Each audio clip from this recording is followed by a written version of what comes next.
অনেক অনেক স্বাগত জানাচ্ছি। আজকে আমাদের এই প্রেস কনফারেন্সে আমাদের মধ্যে উপস্থিত আছেন আমাদের রাজ্যের মাননীয় মুখ্যমন্ত্রী প্রফেসর ডক্টর মানিক সাহা মহোদয়, উপস্থিত আছেন আমাদের রাজ্যের মাননীয় মন্ত্রী,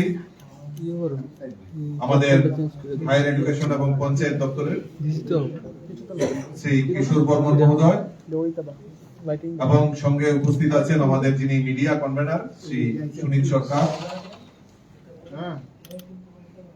আজকে মূলত আমাদের মাননীয় রাজ্যের মুখ্যমন্ত্রী মহোদয় আপনাদের সামনে প্রেস ব্রিফিং করবে এবং তার কি কারণ সেই সম্পর্কে আমি দুইটা লাইন আপনাদের সামনে তুলে ধরছি।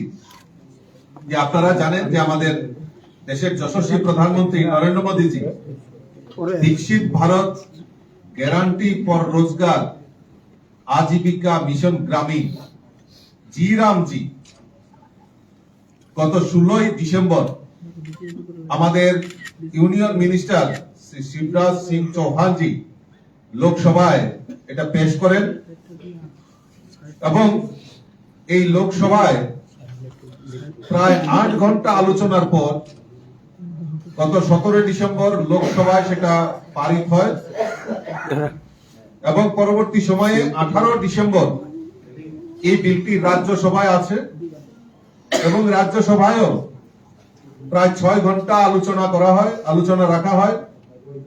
গত 19 ডিসেম্বর সেটি রাজ্যসভাতেও পারিত হয়। গত 21 ডিসেম্বর 2025 এই বিলটি আমাদের রাষ্ট্রপতি দ্বারা সেখানে অনুমোদন করা হয়। এই যে আমাদের বিকশিত ভারত গ্যারান্টি ফর রোজগার আজীবিকা মিশন গ্রামীণ তাকে প্রচার প্রসার করার জন্য এবং আমরা মানুষের সামনে বিরোধী দল এই আলোচনায় অংশগ্রহণ করেছে এবং লোকসভা এবং রাজ্যসভাতে সেখানে ধ্বনি ভোটে সেটা পারিত করা হয় এবং সমস্ত আলোচনা পক্ষে বিপক্ষে আলোচনা করা হয়। ইদানিং দেখা যাচ্ছে এই যে আমাদের এই আজীবিকা মিশন গ্যারান্টি যে পরিকল্পনা নিয়ে এসেছেন আমাদের দেশের যশস্বী প্রধানমন্ত্রী, সেটা নিয়ে বিরোধীদের যে কটাক্ষ সেটাকে প্রতি উত্তর এবং তার যে গুণাবলী সেই সম্পর্কে আমাদের ভারতীয় জনতা পার্টি নির্ণয় করেছে সারা দেশব্যাপী তার প্রচার প্রসার করা হবে। আমাদের এই ত্রিপুরা রাজ্যেও মাননীয় মন্ত্রী, পঞ্চায়েত মন্ত্রী এবং হায়ার এডুকেশন মিনিস্টার শ্রী কিশোর বর্মন, উনার সঙ্গে আমরা প্রায় 5 জনের টিম আমরা তৈরি করেছি যে আগামী দিন মানুষের কাছে সেই বার্তা পৌঁছে দেওয়ার জন্য যে এটা আমাদের কতটা প্রয়োজনীয় তার জন্য একটা টিম তৈরি করা হয়। আজকে এই কর্মসূচির জন্য আমাদের মাননীয় মুখ্যমন্ত্রী সারা রাজ্যে এবং এই আপনাদের মাধ্যমে সমস্ত রাজ্যবাসীর কাছে যে এই যে আমাদের প্রধানমন্ত্রী, দেশের প্রধানমন্ত্রী মানুষের গরিবের যে রোজগার সেই রোজগারকে সুদৃঢ় করা এবং তার জন্য যে স্বচ্ছতা, এই স্বচ্ছতার জন্য আমাদের যে নতুন পথ দেখিয়েছেন দেশের যশস্বী প্রধানমন্ত্রী নরেন্দ্র মোদীজি, সেটা দেশবাসীর কাছে, রাজ্যবাসীর কাছে তুলে ধরার জন্যই আজকে এখানে প্রেস কনফারেন্স রাখা হয়েছে। আমি মাননীয় মুখ্যমন্ত্রী প্রফেসর ডক্টর মানিক সাহা মহোদয়কে অনুরোধ করব যে আজকে এই প্রেস বার্তার মাধ্যমে সমস্ত রাজ্যবাসীর কাছে সেই বার্তা তুলে ধরার জন্য।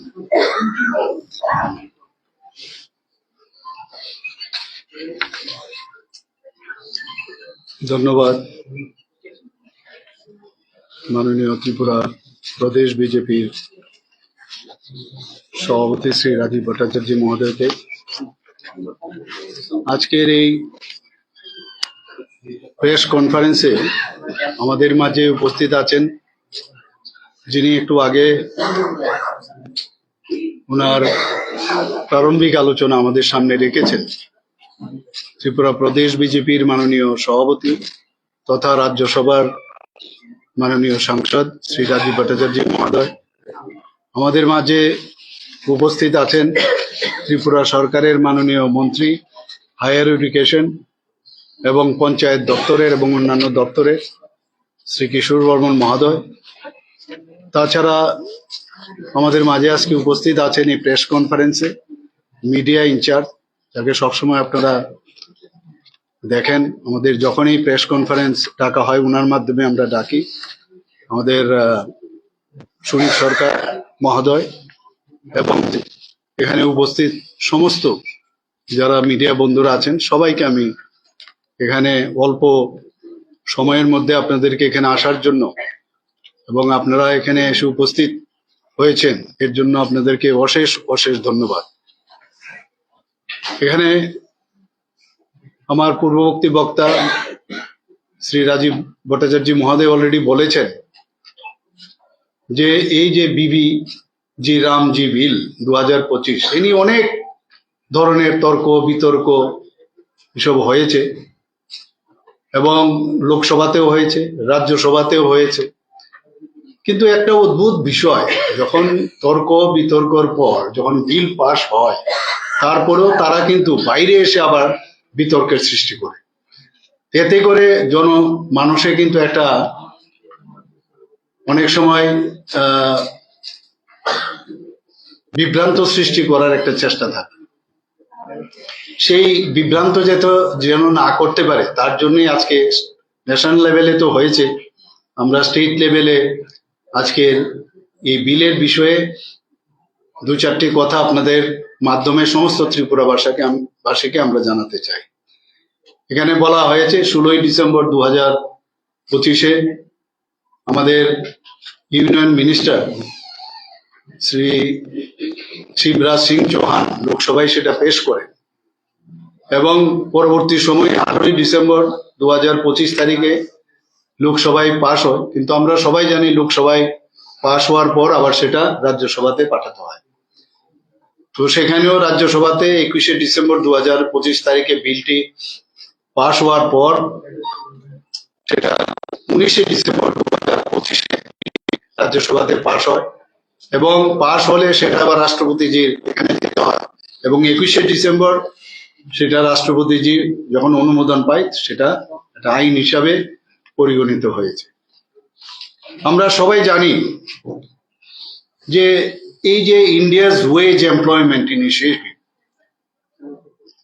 Progress through multiple phases different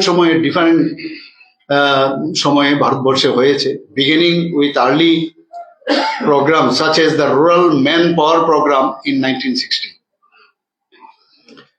পরবর্তী সময়ে crash scheme for rural employment in 1971। এটা এরকম না এখানে হয়েছে আরম্ভ করেছে এমজিএন রেগার নাম পাল্টিয়ে দিয়েছে বারবার বিভিন্ন নামে বিভিন্নভাবে যখন যে গভর্নমেন্ট এসছে তখন চেষ্টা করেছে গরিব বা সাধারণ মানুষের গ্রামীণ এলাকার কিভাবে তাদেরকে সাহায্য করা যায়, এমপ্লয়মেন্টের কিভাবে গ্যারান্টি দেওয়া যায়। তো সেই রকম তো 1960-তে রুরাল ম্যান পাওয়ার প্রোগ্রাম হয়েছিল, তারপর crash scheme for rural employment in 1971-এ হয়েছে।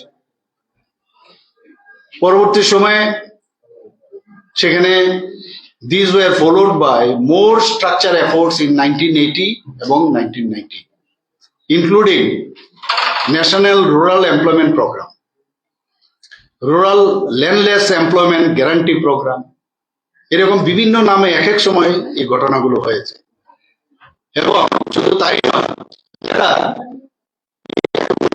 আমি বললাম ন্যাশনাল রুরাল এমপ্লয়মেন্ট প্রোগ্রাম, সেগুলো ল্যান্ডলেস এমপ্লয়মেন্ট গ্যারান্টি প্রোগ্রাম, সেগুলো মার্জড উইথ জহর রোজগার যোজনা ইন 1993 এবং সেটা গ্রামীণ রোজগার যোজনা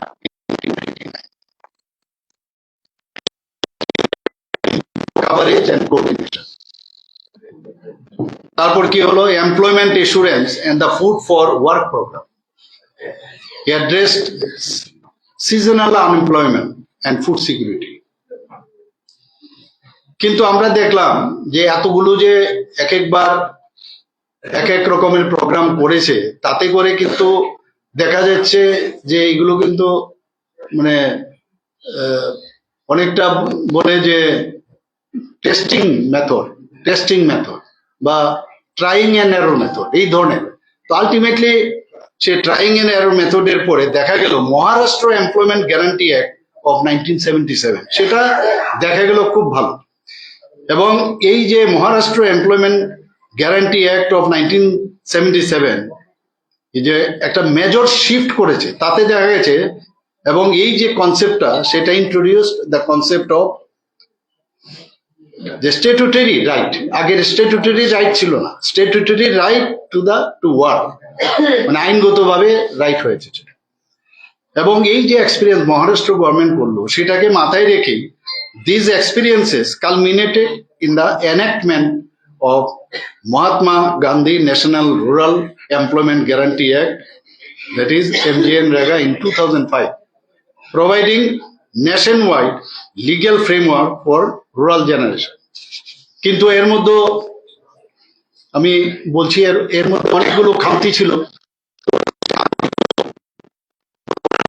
কারণ মাননীয় প্রধানমন্ত্রীজি নেতৃত্বে যেভাবে আমাদের যে সেন্ট্রাল মিনিস্টার আমাদের ইন্ডিয়ান গভর্নমেন্ট চলছে, যে রিফর্ম মাস্ট, রিফর্ম করতে হবে, রিফর্ম ছাড়া কিচ্ছু হবে না। এবং রিফর্ম করতে হবে মানুষের is of doing, is of business, is of living সবকিছু কিন্তু তাতেই হবে। এতে করে মাথায় রেখে এটা কারোকে মানে ওরা করেছে বলে কারোর নামে করেছে এর জন্য না, এটাতে কি বলেছে জি রাম জি বিল 2025। এর ফুল নেমটা কি? রামের কথা শুনলে অনেকে মনে করে কি জানি রাম, আসলে তো না, এটা হয়েছে Viksit Bharat guarantee for Rozgar and Ajeevika mission Gramin was introduced in the Lok Sabha and Rajya Sabha. তো এইরকম এটা, তো এটাকে নিয়ে নানা রকম ভাবে বিভ্রান্তি সৃষ্টি করার চেষ্টা করছে। So it aims to replace the Mahatma Gandhi rural employment guarantees act with a new framework. কিছু নতুন ভাবে চেষ্টা করেছে। আগে যেরকম হয় একের পরে post independence, so that includes higher work guarantees, যাতে আরো বেশি কাজ দেওয়া যায়, বেশি পরিমাণে দেওয়া যায়। Capped funding for rural development, capped funding মানে normative allocation that is made by the central government.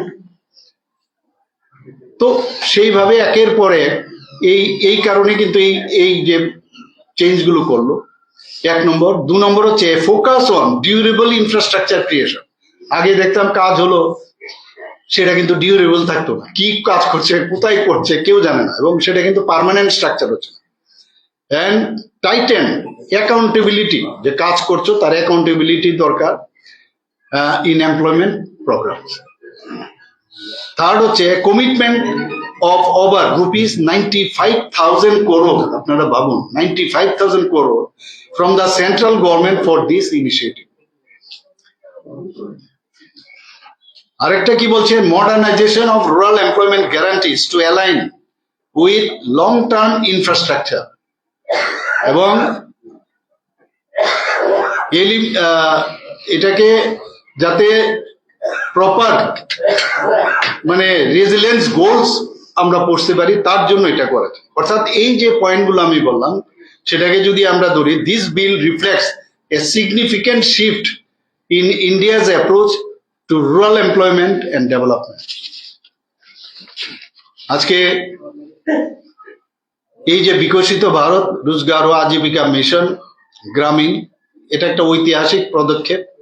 আমি মাননীয় প্রধানমন্ত্রী শ্রী নরেন্দ্র মোদীজিকে আমি ধন্যবাদ দেব। একের পর এক উনি রিফর্ম করে করে সাধারণ মানুষের জন্য যে চিন্তা ভাবনা করছেন। আমাদের 75% লোক আমাদের পপুলেশনের গ্রামীণই থাকে। তো তাদের যদি আর্থসামাজিক উন্নয়ন না হয় তাহলে শুধু শহর কেন্দ্রিক কিছু কিছু হবে। আমরা কিন্তু সেটা দেখেছি মাননীয় প্রধানমন্ত্রী সেটার এবং এতে করে এই যে নতুন আইন তাতে করে কর্মসংস্থানের এটা কিন্তু নিশ্চয়তা বাড়িয়ে দিয়েছে। 100 দিন ছিল আগে, আপনারা সবাই জানেন, এবং 100 দিন থেকে 125 দিন করা হয়েছে। আগে এই নিয়ে বিধানসভাতেও আলোচনা হয়েছে যে 100 দিনের কাজ দেওয়া হয় না, 65 দিন কেন। তো এটাও আমি আপনাদের সামনে বলতে চাই যে এখন যেমন মাননীয় প্রধানমন্ত্রীজি একটা 13,000 কোটি টাকা যে বিশ্বকর্মা যোজনা করেছে, অনেকে আছে এইসব যোজনার সাথে যুক্ত হয়ে যাওয়াতে অনেকে আবার এইসব কাজে আসতে চায় না, আরো অনেক বিভিন্ন স্কিম থাকাতে কিন্তু কাজ চাইলে কিন্তু কাজ আমরা দিতাম, কিন্তু এগুলো কমপ্লিকেটেড। এখন কিন্তু এরকম না, এর জন্যই এই যে আইনটা আনা হয়েছে, 100 দিন থেকে বাড়িয়ে 125 দিন, এবং যারা শ্রমিক গ্রামীণ জনগোষ্ঠী আছে, এটা তাদের জন্য একটা গুরুত্বপূর্ণ আমি মনে করি একটা পরিবর্তন, and it will help। এবং এই যে আইন, এর যে প্রধান যে বৈশিষ্ট্য, যে গুণাবলী, সেগুলো 1 নম্বর হচ্ছে বেকার ভাতার অধিকার। পূর্ববর্তী যে আইন ছিল অর্থাৎ এমজিএন রেগার বিভিন্ন শর্তের কারণে বেকার ভাতা পাওয়া কার্যত প্রায় অসম্ভব ছিল, কিন্তু এই যে জি রামজি আইন 2025-এর অধীনে এই সকল বিধিনিষেধ কিন্তু প্রত্যাহার করা হয়েছে।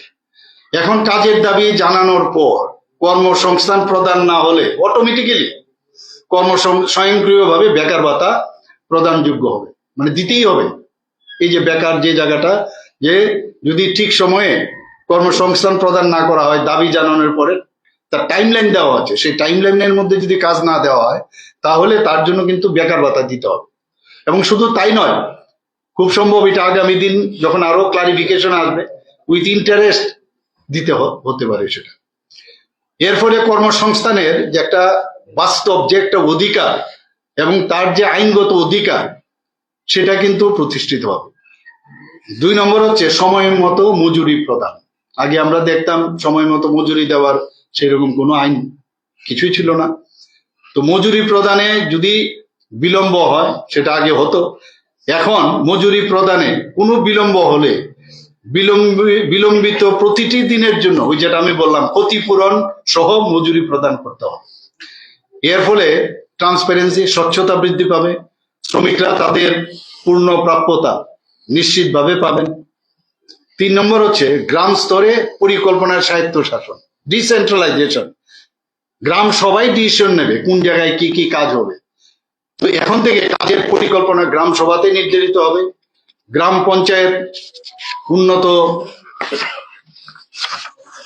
যে গ্রাম পঞ্চায়েতের পরিকল্পনা তারা প্রণয়ন করবে, সেখানে তারা প্ল্যান করবে, এবং সেখানে কিন্তু গ্রামবাসীদের, গ্রাম সভা যখন হবে গ্রামবাসীরাও সেখানে কিন্তু উপস্থিত থাকবে, তাদের মতামত নিয়ে তারা সর্বসম্মতভাবে সেই ডিসিশন গুলো নেবে।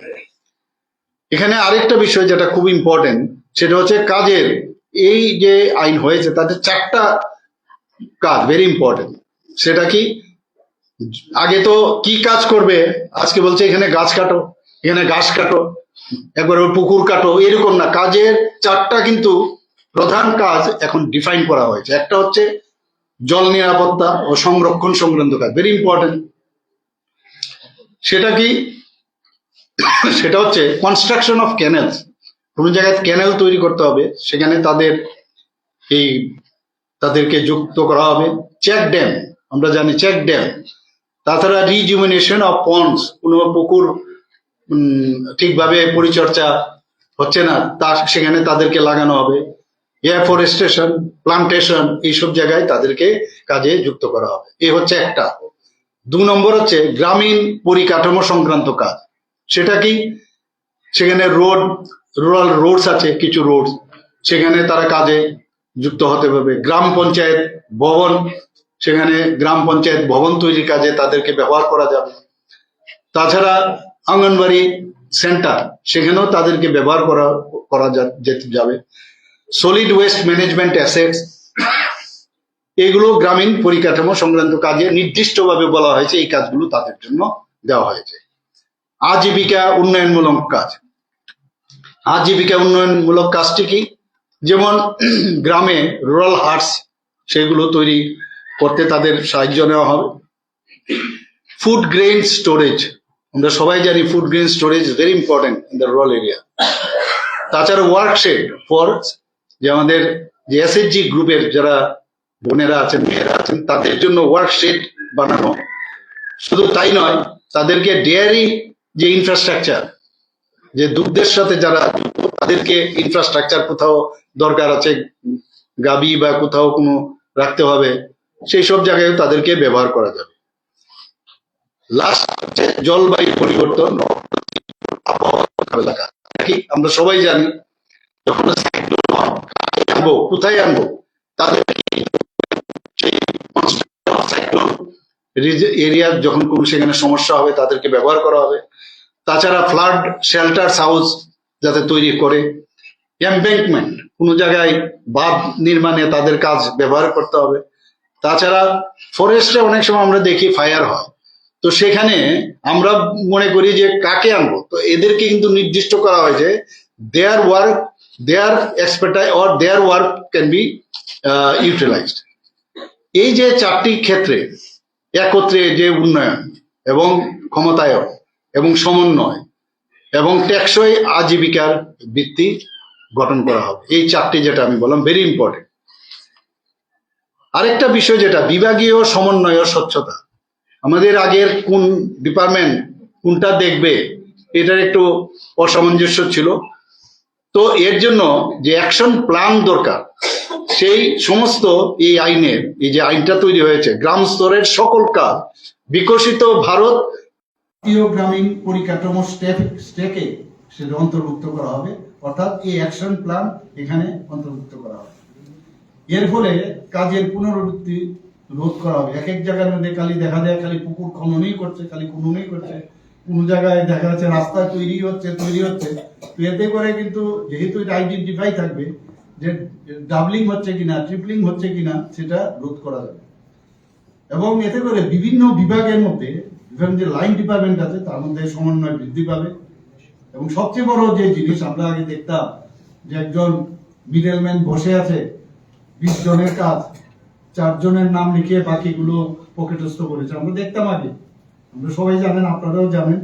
তো সেইগুলোর জন্যই এই যে দুর্নীতি, সেগুলো কিন্তু প্রতিরোধ হবে।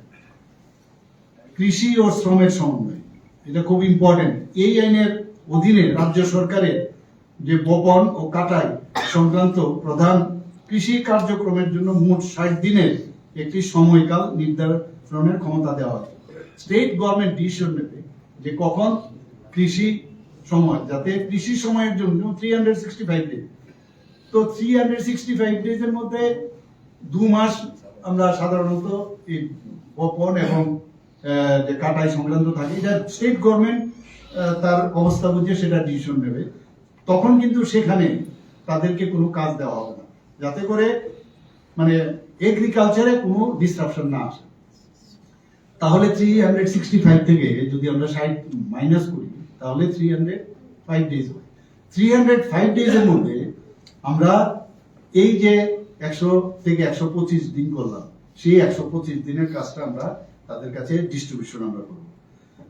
তো এর ফলে কিন্তু একটা প্র্যাকটিক্যাল এটা বিষয় বাস্তবায়িত হবে। এবং আমার মনে হয় যে কৃষি কার্যে কোন রকম আমাদের, কারণ আমরা সবাই জানি আমাদের জিএসডিপি বলুন, জিডিপি বলুন, কৃষি প্রধান ভারত, কৃষি প্রধান ত্রিপুরা, সেখানে কৃষি কার্যে কিন্তু প্রবলেম হয়।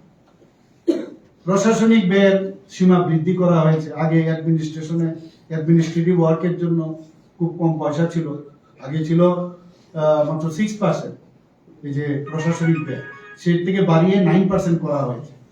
এর ফলে গ্রাউন্ডে যারা মাঠে থাকবে তাদের কিন্তু পরিষেবা অনেক সেটা নিশ্চয়তা দেওয়া হবে, এবং ক্যাপাসিটি বিল্ডিং এবং খুব মসৃণ বাস্তবায়ন সেটা সম্ভব হবে। এই যে নতুন আইন সংক্রান্ত শুধুমাত্র সরকারি আর অফিসিয়াল যে সাইট, সেখান থেকে কিন্তু সেটা সংগ্রহ করতে হবে, যেখানে খুশি সেখান থেকে করা যাবে না। এবং তার জন্য যে তথ্য সংশ্লিষ্ট দপ্তর থেকে জানা যেতে পারে।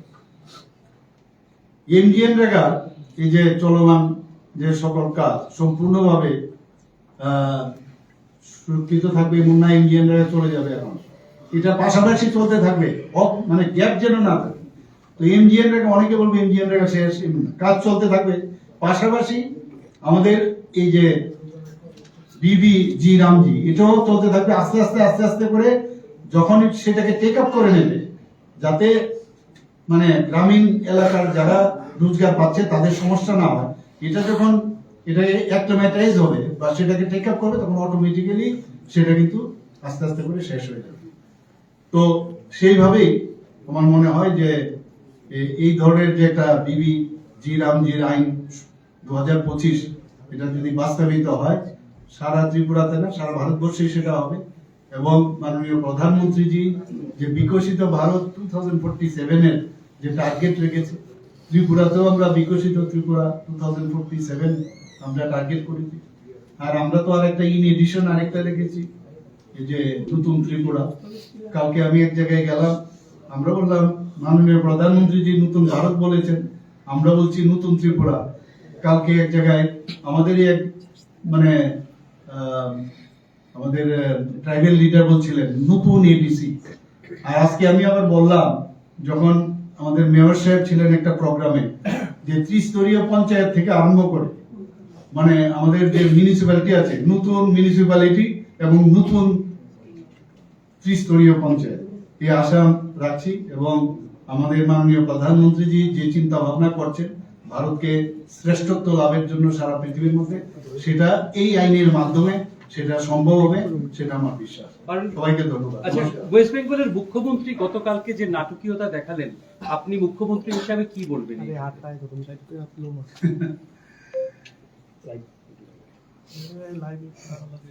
তো কি বলবো, মাননীয় গৃহমন্ত্রীজি কিছুদিন আগে খুব সুন্দর একটা কথা বলেছেন, আমার এত ভালো লাগলো। उन्हीं बोले मैं बहुत एक सिंपल एक आप लोग को फॉर्मूला बता। क्या फॉर्मूला? बोला आप लोग जीत पाओगे ये जो हमारा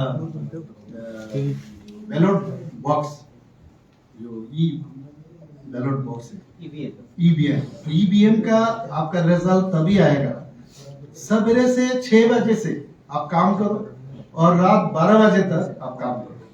खाली 6 बजे से रात 12 बजे तक खाली अपने लिए सोचोगे, देश के लिए नहीं सोचोगे। जब ये सोचोगे तब आपका ईवीएम से रिजल्ट मिलेगा। এরা তো এইসবই করছে, ওরা নিজেদের নিয়ে চিন্তা। কাজে এর থেকে প্রমাণ হয় যে এইসব আবল তাবল বলে কোনো কাজের কাজ কিচ্ছু হবে না। একের পর এক বিহারে পৌঁছে গেছি আমরা। এবার বলা হচ্ছে যে বেঙ্গল আমাদের টার্গেট, এবং আমি নিশ্চিত যে বেঙ্গলে আবার ভারতীয় জনতা পার্টির সরকার সেখানে হবে। এবং এর আগেও উড়িষ্যা হয়েছে, দিল্লি হয়েছে, আর বাকিগুলো মহারাষ্ট্র, আমাদের মধ্যপ্রদেশ আগেও ছিল, আবার আমরা পেয়েছি। তো সব জায়গায় আমরা মানে সব জায়গায় আমরা কিন্তু একের পরে ছত্তিশগড় আমরা পেয়েছি।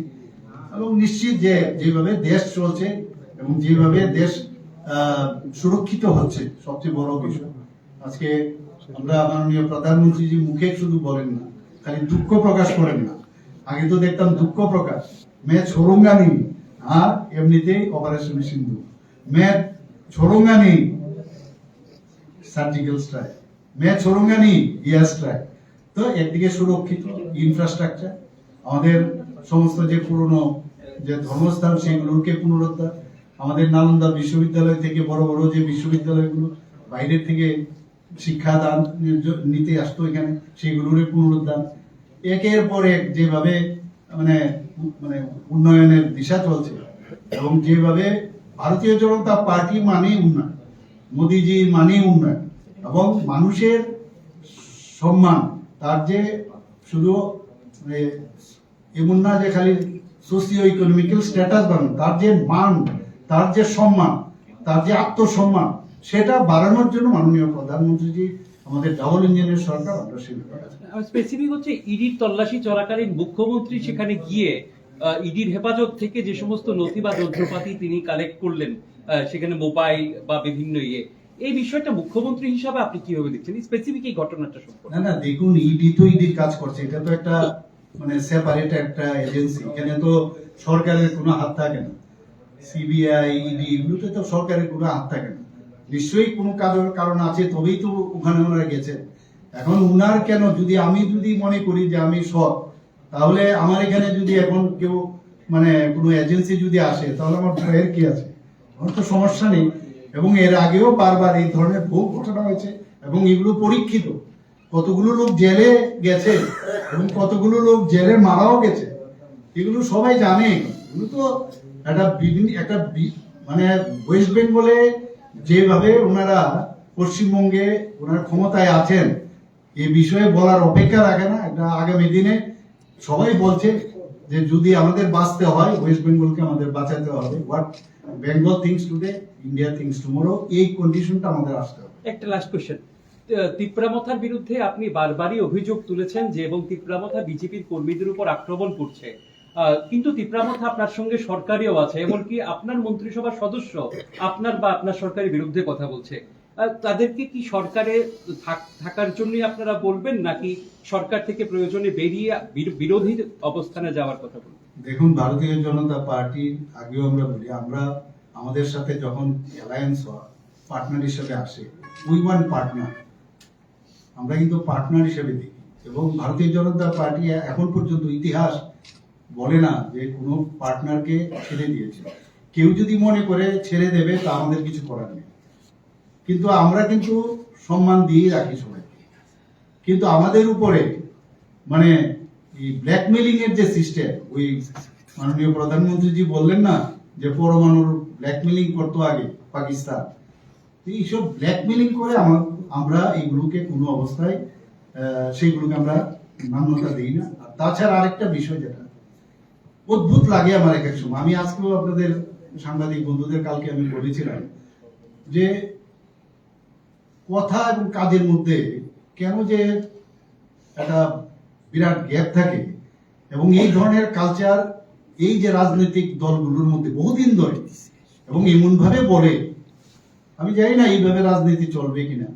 কারণ আমরা শিখছি আমাদের মাননীয় প্রধানমন্ত্রী নরেন্দ্র মোদীজির কাছে, আমরা শিখছি আমাদের পার্টির যিনি প্রধান আছেন সর্বভারতীয় স্তরে জেপি নাড্ডাজি, আমাদের অমিত শাহজি, তো আমাদের ডিফেন্স মিনিস্টার রাজনাথ সিং, এরকম যারা লিডার, এরা কিন্তু কোনোদিন আমি দেখিনি যে মিথ্যা কথা বলা বা মানে চতুরতা দেখা বা এইসব এই ধরনের দেখা না। তো এই একটু টাইম নেবে, আস্তে আস্তে লোকাল পার্টিগুলো আজকে সর্বভারতীয় স্তরে আপনি দেখুন কি হয়েছে। মধ্যপ্রদেশ, আপনার উত্তরপ্রদেশে দেখুন আপনি কি অবস্থা হয়েছে, বিভিন্ন জায়গায় দিল্লিতেও আপনি দেখুন কি হয়েছে।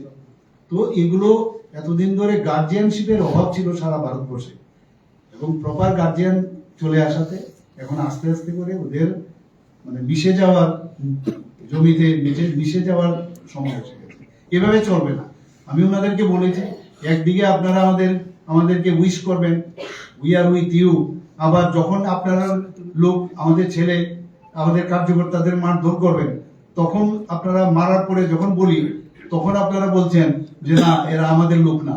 আবার এদের ছাড়িয়ে আনার জন্য আবার দেখা যায় আপনারা ফ্ল্যাগ নিয়ে গিয়ে থানার মধ্যে আপনারা নানাভাবে আন্দোলন করেন। আবার এখন নতুন একটা ফোরাম বানিয়েছে, আবার মানে আরেকটা সিডো ফোরাম বানিয়েছে, এই ফোরামের নামে আবার একটা আন্দোলন করছে। আসলে they are not in their mind.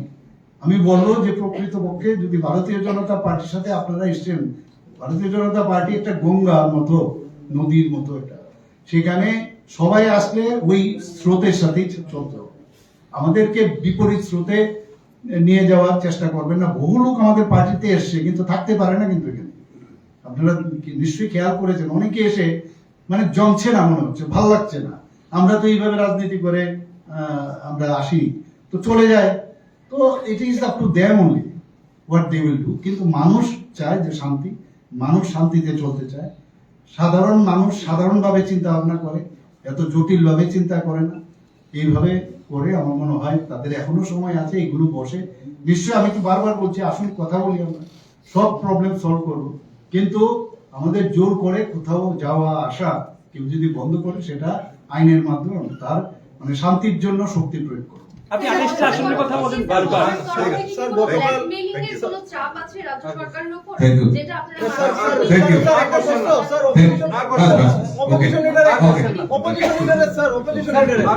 Okay, thank you.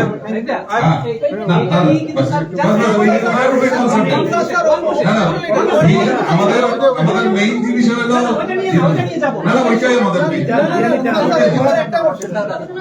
পরে আরেকটা সুযোগ আছে, আর একটু পরে সিএম এর আরেকটা প্রোগ্রাম আছে। স্যার যেটা নিয়ে এখন প্রেস কনফারেন্স আমি ওইটা নিয়ে জিজ্ঞেস করতেছি, আমি এটার বাইরে যাচ্ছি sir. Just now a press conference was there of the opposition leader on the same issue on which you say as you claim that this will give more transparency, clarity.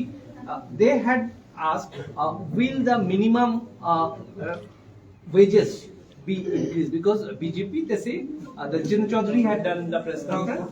Will the minimum, any chance of the minimum wage be increased in this case? Now, that would be there, no problem, and every year it is increased. This time also it has increased, you know.